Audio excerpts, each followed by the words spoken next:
I don't like that. I don't believe in surprise inspection. I don't believe in biometrics.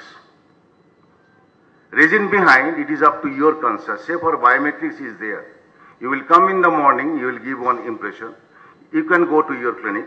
At 4 o'clock again you will come and you will again this thing. So what is the fun of the biometrics? It's of no use. But there is a government order I came to know, but I have not seen that. If there is a government order, I have to fight for the biometrics. That is of no use and all that. If there is no government order, if I go and see in the council, say it is not in use. I have freezed, at this present moment, I have freezed the biometrics.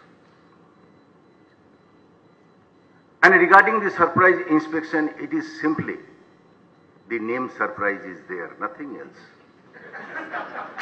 Before I came to know who is the inspector, the college authority has already come to know that who is the inspector and what is the date. Even I don't know the date.